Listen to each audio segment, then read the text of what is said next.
ఈ అద్భుతమైన ఆస్తిని, వేల లక్షల కోట్ల రూపాయల విలువైన ఆస్తిని 6,500 కోట్ల రూపాయల అప్పు తీసుకొచ్చి నిర్మించి అప్పు పూర్తి చేసి డెట్ ఫ్రీ చేసినాం అధ్యక్ష. డెట్ ఫ్రీ చేసిన ఔటర్ రింగ్ రోడ్డుని అప్పనంగా ఆయాచితంగా అమ్ముకొని ఎన్నికల ముందు హడావిడిగా వాళ్ళకి క్లియర్గా తెలుసు, ప్రజలు తిరస్కరించారు, ప్రజలు ఓడించబోతున్నారు, ప్రజలు బొంద పెట్టబోతున్నారని తెలిసి ఉన్నదల్లా తెగ నమ్ముకొని దేశం విడిచి పారిపోవాలన్న ఆలోచనతోనే ఔటర్ రింగ్ రోడ్డుని అమ్ముకున్నారు.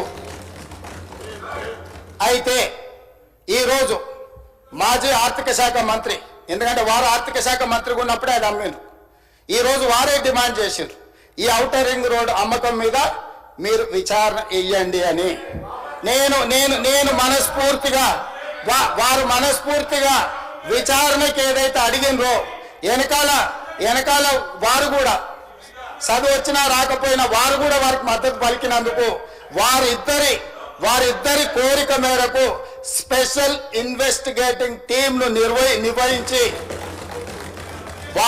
ప్రధాన ప్రతిపక్షం కోరిక మేరకు ఔటర్ రింగ్ రోడ్డు టెండర్కు సంబంధించి ప్రైవేటు సంస్థలకు కట్టబెట్టిన విధానాల మీద ఈ సభ ద్వారా ఈ సభ్యులందరి ఆమోదంతో విచారణకు నేను ఆదేశిస్తున్నా. తమరి విచారణకు అనుమతి ఇవ్వాల్సిందిగా విచారణకు సంబంధించిన విధి విధానాలు స్పష్టంగా తెలంగాణ రాష్ట్ర ప్రజలకు నేను హరీష్ రావు గారి కోరిక మేరకు ఔటర్ రింగ్ రోడ్డు టెండర్ విషయంలో పూర్తి స్థాయి విచారణకు ఆదేశిస్తున్నాను. విధి విధానాలను మంత్రివర్గంలో చర్చించి మంత్రివర్గ సహచరుల సూచన మేరకు మంత్రివర్గం యొక్క తీర్మానం మేరకు ఔటర్ రింగ్ రోడ్డు టెండర్ మీద విచారణకు ఆదేశిస్తున్నాం అధ్యక్ష.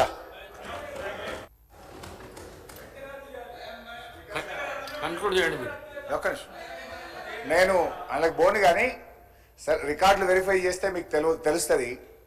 నేను ఎక్కడ కూడా విచారణ వేయమని అనలే. అక్కడ నుంచి బట్టి గారు లేచి వి వెల్కమ్ విచారణ, దానికి మేము వెనకకు పోము, వి వెల్కమ్. కానీ విషయం చెప్పదలుచుకున్నా అంటే ఎంత కన్వీనియంట్ గా ముఖ్యమంత్రి గారు మాట మారుస్తారు అనేది రాష్ట్ర ప్రజలకు మీకు రికార్డులు చూస్తే తెలుస్తుంది. బట్టి గారు లేచి పదే మీలాగా ఓఆర్ఆర్ అమ్ముకోలేదంటే మీకు అంత ఇష్టం లేకపోతే దాన్ని రద్దు చేయండి, వాపస్ తీసుకోండి అని నేను అన్నా. అయితే ఇప్పుడు ముఖ్యమంత్రి గారు లేచి సరే విచారణ వేస్తామన్నారు, వి వెల్కమ్. కానీ నేను ఈ సందర్భంగా కోరేది ఏంటంటే ముందు రద్దు చేసి ఆ విచారణకు ఆదేశించండి, రద్దు చేయండి అని చెప్పి ఆ టెండర్లు రద్దు చేసి విచారణకు ఆదేశించాలని మీ ద్వారా కోరుతా ఉన్నాను. ఇకపోతే అధ్యక్ష నీకు దాంట్లో పోతే డైవర్ట్ అవుతుంది కనుక I will come back to అప్పులు. ఇకపోతే అధ్యక్ష కన్క్లూడ్ చేయండి హరీష్ రావు గారు. అరే ఎక్కడ సార్ ఇంకా సగం కూడా కాలేదు.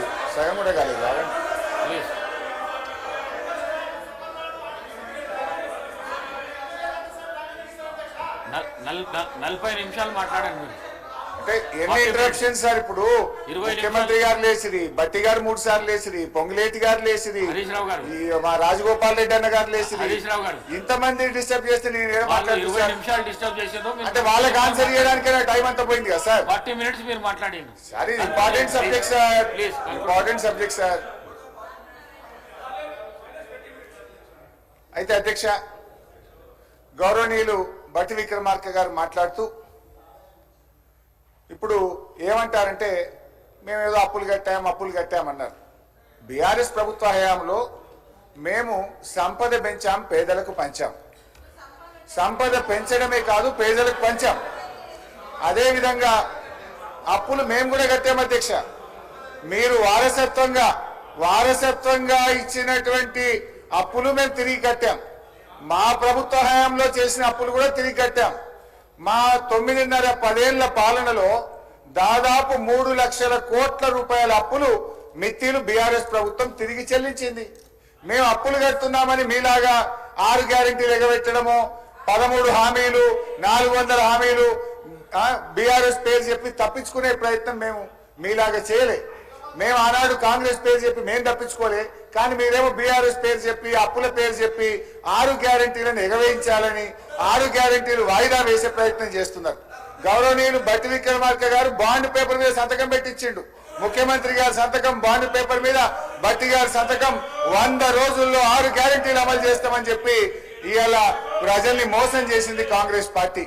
ఏమైంది? మహాలక్ష్మి 2500 ఏమైంది? అవ్వాతాతల 4000 పెన్షన్ ఏమైంది? రైతు భరోసా 15,000 ఏమైంది? విద్యార్థి భరోసా కార్డు 5 లక్షలు ఎక్కడ పోయింది? 100 రోజులు కాదు 365 రోజులైనా మీ గ్యారెంటీలు అమలు కాక ప్రజల్లో వెళ్ళలేక రోజు రోజుకు మీ గ్రాఫ్ పడిపోతున్న పరిస్థితి ఉంది.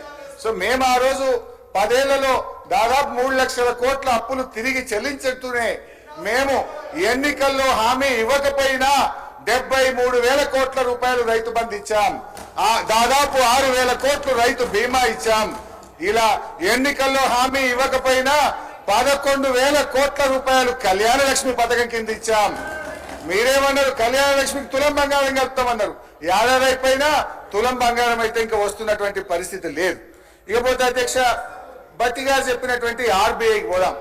సరే, వైట్ పేపర్ ఒకటైతే క్లియర్ అయిపోయింది. వైట్ పేపర్ లో బీఆర్ఎస్ అప్పు 4,17,000, కాంగ్రెస్ అప్పు ఏడాదిలో 1,27,000. This is clear.